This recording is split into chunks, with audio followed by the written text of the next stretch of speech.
lady I'm going to talk about today, I think she embodies many of the positive traits and characteristics that Brenda was talking about in her talk. So I'll just begin by giving you a bit of an overview. For those of you who don't know ITMA or what we do, I'll give you a brief description of the organisation and our collections, and then I'll have a look at the measures that ITMA has adopted to bring the stories of our archive to a wider audience through the use of web and social media channels.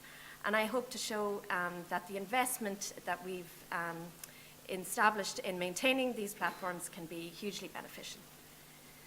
This was certainly the case when we brought Anne Byrne, Ní Gannon's story to these platforms.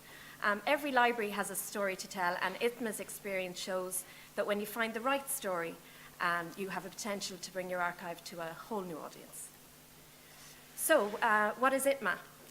We're situated in the heart of Dublin's historic cultural quarter in Merrion Square, and it's a national public archive and resource centre for everyone with an interest in the traditional arts form of song, instrumental music, and dance. So ITMA was formed to fill a need to preserve historic sound recordings, and it grew from a pilot Arts Council scheme in 1987 to now 30 years later being the trusted national multimedia repository for Irish traditional song, music and dance. It's the largest collection in existence of the contemporary and historical materials of Irish music. We're still funded primarily by the Arts Council with a small annual grant from the Arts Council of Northern Ireland. We're a registered charity, have a staff of 10 full-time and part-time people, and the collections are most definitely multimedia in nature, reflecting how traditional music is recorded in sound, print and image. So we have about 36,000 items in our print collection, made up of ballad sheets, chapbooks, sheet music, song, instrumental music and dance collections, music studies, contextual studies, reference works and periodicals. We have over 37,000 sound recordings. They include cylinders, 78s, all the various vinyl, SPs, EPs, LPs, reel-to-reel tapes, standard and DAT cassettes, CDs, and of course nowadays, digital files. We've over 25,000 prints and drawings, photographs, negatives and microfilm, and over 400 manuscript collections, so music manuscripts, card indexes, research notes, letters, lecture scripts, typescripts and theses. We have about 4,000 moving images ranging from VHS tapes and copies of TV programmes, including our former director Nicholas Carolan's archival series Come West Along the Road, which features film clips from RTÉ's traditional music broadcasting. And through our own field recording, both in our studio and at events throughout the country, we've amassed a varied picture of the output of traditional music. We have over 10,000 melodies which have been reset in digital form from older printed and manuscript sources using a software called Sibelius. And these files are integrated into our new teaching portal called Port.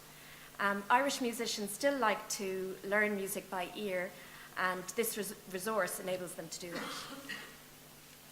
that. The output from festivals, concerts, advertising campaigns are reflected in our substantial ephemera collection. This is a really interesting collection because often it's the only evidence that a traditional music event has actually occurred. So we're open to the public, free of charge, Monday to Friday, 9 to 5. We open late on a Thursday, and one Saturday in the month, it's normally the third Saturday. And we offer guided support to a variety of users who visit. And the aims. It's to collect all the significant materials of Irish traditional music, to preserve these materials, to organise them and the information, and then finally to make the materials and information as widely available as possible. And we see promotion of our collection as part of this aim.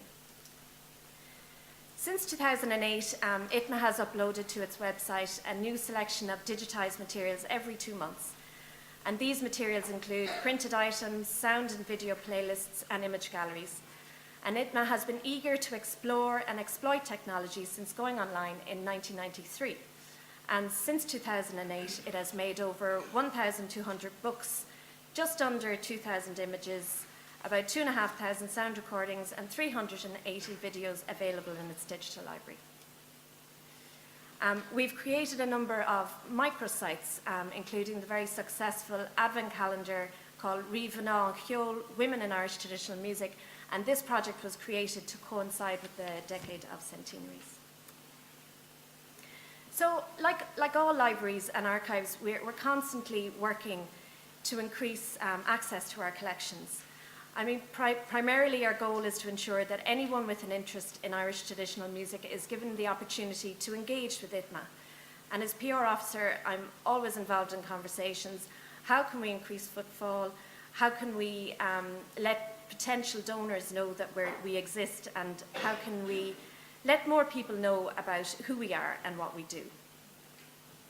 So our audiences they're many and varied. They include researchers, both academic and independent, production companies, including TV, radio, film, musicians and singers, both professional and those who play and sing as a hobby. And of course, anyone in the general public who has an interest in Irish traditional music and culture. And it's probably this last group who are the most difficult to engage with. We know that there are people out there who would be interested in what we do, but reaching them is the problem. So if I had a penny for every time I heard at one of our events, we never knew you existed, I'd be a rich woman. So in 2015, the Arts Council published a report entitled The Arts in Ireland, and the remit of the study was to assemble up-to-date insight into how the adult population in the Republic interacted with the arts, both in terms of their personal behaviour and in terms of their attitudes. And it was the first time in a report like this that attendance at a traditional or a folk event was measured. And the results were really interesting for us because they showed about 24% of the Irish population had attended a traditional or a folk performance in the last year. And that's about 1.1 million people who should know about ITMA and our collections. So we invest time and resources in increasing audiences in many different ways, through lecturing, field recording, publishing, and in the last couple of years we've been running performance and information events. You can see on the slide here some of our past and upcoming events. This is a new way in which ITMA has been making its collections available. We're also really conscious of the need to demonstrate to our funders through meaningful audience figures the value which is derived from investment in our work. With the relaunch of the ITMA website in 2008, we began to embrace social media and to promote our activities, to promote our new digitised materials and our recent publications and acquisitions listings, and of course our events. And we find this is a great way of engaging with people on a daily basis. There are any number of platforms that ITMA could have used, but due to limited time and resources, we had to decide to concentrate on just 5. We experimented with many more, but these are the guys who won out. So Facebook, Twitter, SoundCloud, YouTube, and YMLP, which is our email marketing tool. So we use all the analytical tools available on these platforms to monitor our engagement with the public and to see which types of posts are successful and which are not. The slide here shows various statistics for 2016. And in the bottom left, you can see our social media stats. Email marketing, we have about 3,500 subscribers. Facebook has over 8,500 followers, and in 2016 we had 12,000 post likes. Twitter has over 6,000 followers, and YouTube subscribers are just coming up to 2,000. We only joined SoundCloud last year, so we're just slowly building on that platform. And I'll talk a little bit more about YouTube in a while. So we joined Facebook in 2010 and Twitter in May of that year. And we made a policy decision very early on to keep Facebook for purely ITMA-related activities. 2016 saw us live stream our events from Merrion Square on Facebook and YouTube. And this has been a great way of tapping into a new audience, both national and international. With Twitter, we have a very different strategy. We do our best to retweet any relevant tweets to Irish music. We have a good collaboration going on in Twitter where we help other organisations promote their events, and we do the same. They do the same for us. So people are starting to realise that if they have a traditional music event, to promote that we're the people to tag. Video has been hugely successful for ITMA. Some of our most popular videos have been viewed over 60,000 times. And in 2016, we had viewing numbers of over 500,000 on our channel. So we're always looking for news stories to share with our online followers and to keep them engaged with our platforms and to make sure that they keep coming back to our website on a regular basis. I attended a workshop recently on creating a social media strategy for your organisation, given by Athena Media, and the presenter emphasised the importance of telling the people's story and embracing the personal on social media. And I think this is exactly what ITMA did in August last year to great effect. So in 2015, Anne Byrne-Nigannon, a retired school principal from Legan in County Longford, donated the contents of this box, 10 reel-to-reel tapes and her old tape recorder to ITMA. We received donations like this on a quite regular basis. So why was this one unique? And why did the media and public fall in love with this woman? When she started to tell us her incredible story, we knew that it had to be shared. Anne was born in Carrigeen, Legan, County Longford in 1915. So here she is in Ardagh, County Longford on her 101st birthday. She is a highly articulate narrator with a lively mind and vivid recall of the detail throughout her eventful life. She is the daughter of Bernard Gannon, a man born in Argentina in 1881 to Irish parents from County Longford. And in 1906, he came to Ireland because he'd inherited a farm from his uncle in Legan. And he settled down there and raised a family, and Anne was the 7th of 17 children. Anne's father was an accomplished accordion player, and he brought with him to Ireland a really unusual repertoire of Argentine music, which he continued to play throughout his life in Ireland. We'll come back to Bernard in a little while, but this is Anne in the photo, aged 19, with her father on the farm in 1934.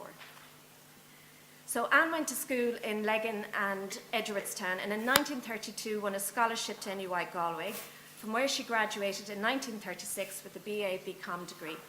And a female student would have been a rarity at any Irish university at this time. She is now, not surprisingly, NUI Galway's oldest living graduate.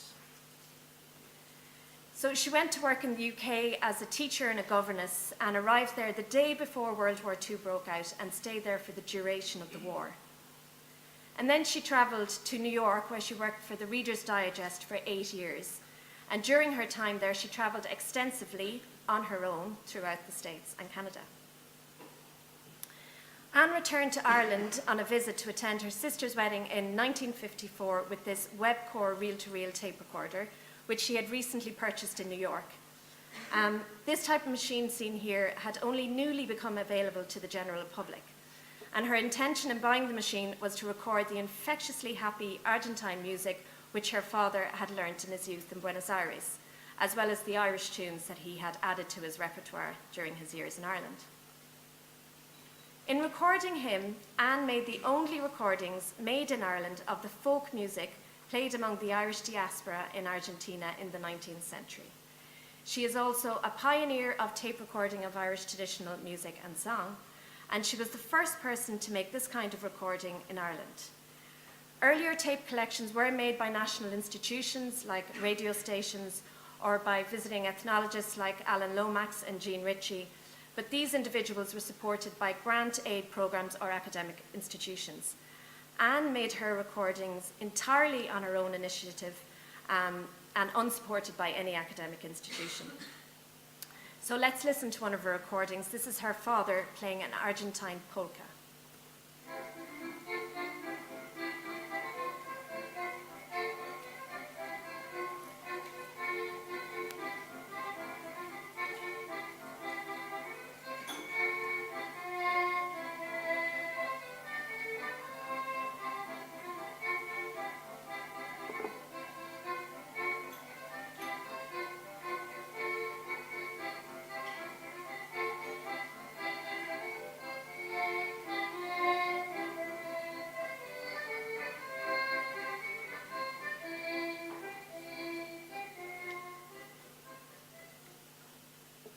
So after recording the music of her father, Anne went on to record other musical members of her family, and then many of the other traditional musicians of her area. Anne had to overcome sizable obstacles in order to make her recordings. Her tape recorder operated on mains electrical power, but because it had been manufactured in the USA, she had to get a separate step-down transformer to make it work in Ireland. And then to complicate things even further, Ireland's rural electrification scheme was still incomplete, and her home in Carrageen didn't have any electricity. So she had to transport a really heavy machine to the houses of relatives and neighbours in order to make her earlier recordings. Here's Anne talking about recording her brother-in-law, the fiddle player Christopher Kit Kelly. And Kit's fancy was the other one.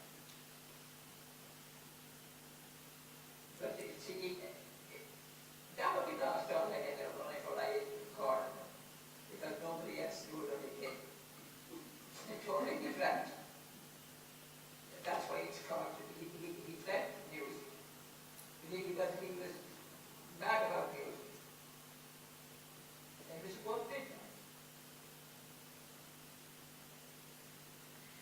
So here's another example of her work. A fiddle player seen here in the middle of the photo, Joe Callahan. He was the local bread man and used to love to play for Anne after delivering bread to her shop. So here he's playing MacMahon's hornpipe.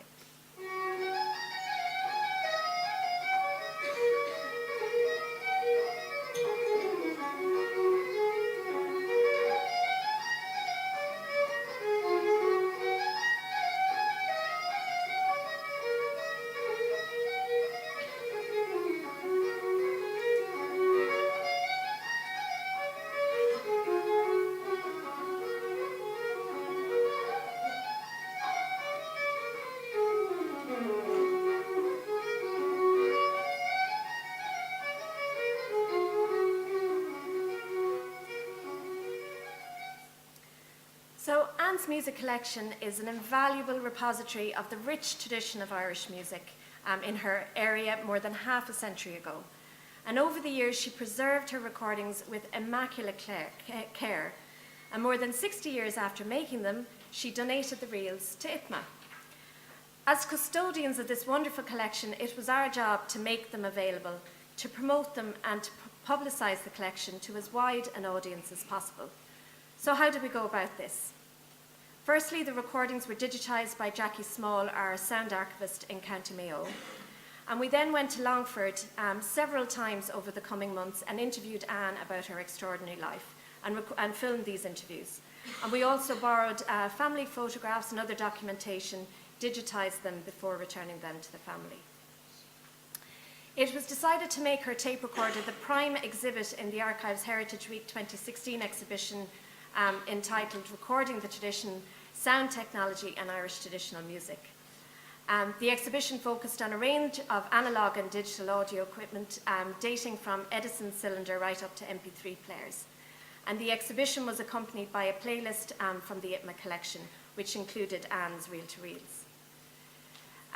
ITMA had received a grant from the Heritage Council in 2016 to preserve her cylinder collections and her players, so the exhibition focused on them as well as Anne's recordings. So on Thursday, the 26th of August, Anne was invited to visit ITMA to hear her newly digitised recordings and to see her achievement take its merited place in the long and distinguished timeline of recording of Irish music. We drew up a press release to publicise the occasion and sent it to a wide range of media organisations. In truth, I don't think anybody read the press release, but we also provided them with sample of recordings, photographs, as well as the video of the interviews we had made with Anne in her home. And I think that's what drew them to the story.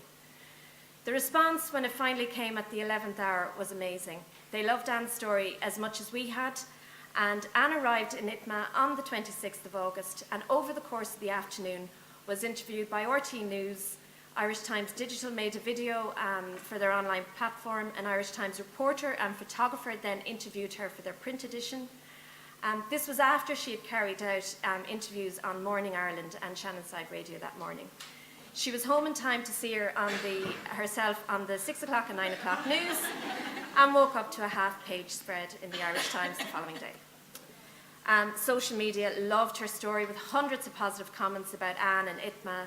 Hundreds of thousands of people watched her news piece, and all the clips were fantastic content for our own social media accounts and only added to the huge number of people talking about the donation and Anne's story. So based on published viewer, listener and readership figures, it's estimated that the story reached over 2 million people. So in our funding application for 2017, we were able to show to the Arts Council a huge increase in our audience figures on previous years. So since releasing the music and stories from this box, we have brought the work and collections of ITMA to a much wider audience. And we saw the benefits of the publicity almost instantly when on the Saturday after the broadcast, we had the most successful Heritage Day week ever, with over 600 people coming to visit Anne's tape recorder. We heard a lot that day. We never knew you existed until we saw you on the telly. So hopefully that's 2.7 million less people who will say that to me in the future. I know I've run out of time, but I'll just finish it quickly. Just to finish Anne's story, she's heading for her 102nd birthday, and she's still a very busy woman. Since August last year, she's been honoured by NUI Galway and has given a public interview in the university in front of an assembled audience of over 100 people. She's also been recognised by Longford County Council for her outstanding contribution to Longford life.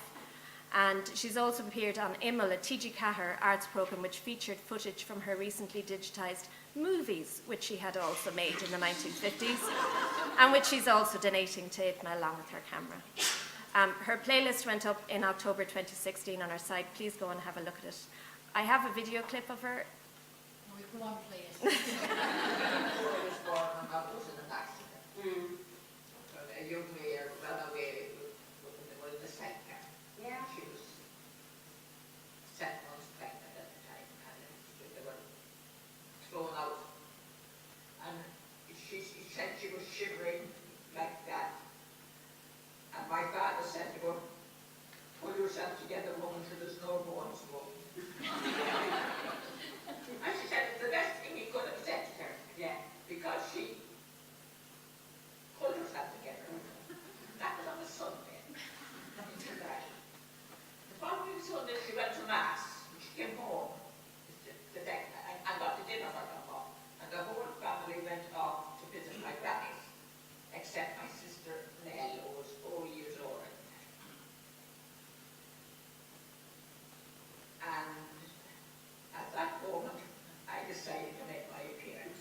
And she had nobody near the child, and she wrote a note with the child, a 4-year-old at that, and sent her up to Granny's to tell my father to go home quick.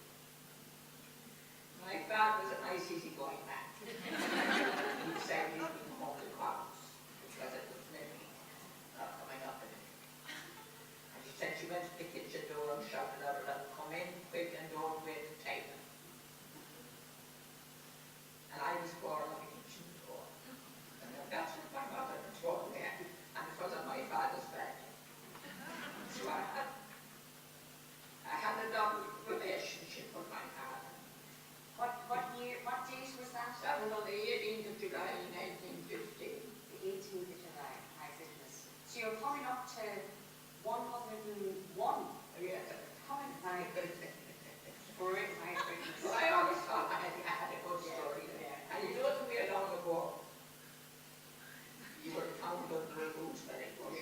But I was found in the tillage bog beside a barrel of those stuff.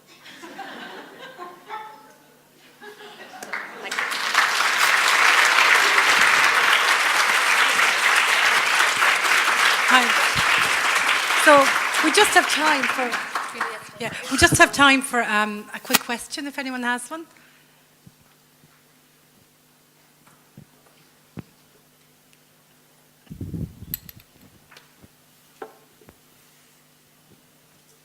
Thanks so much, Maeve. That was amazing. I've just tweeted, this is like a showcase of the most amazing music digitization project.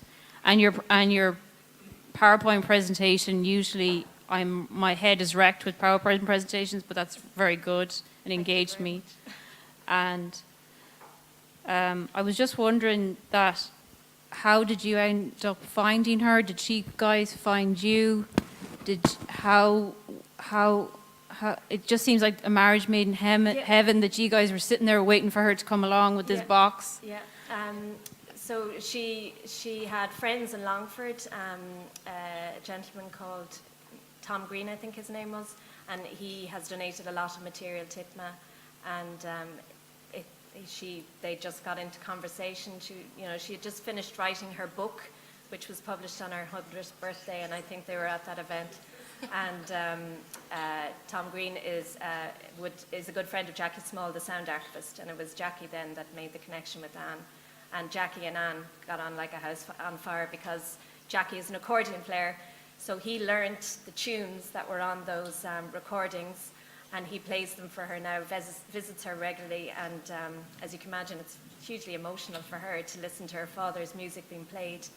And that music now has been played in the sessions in Longford, and it was played actually by Martin O'Connor at the event in NUI Galway. He played that Argentine music that was on those recordings. So the music has been disseminated. So that's what it's all about. So it's just wonderful. Yeah. Have we any other question?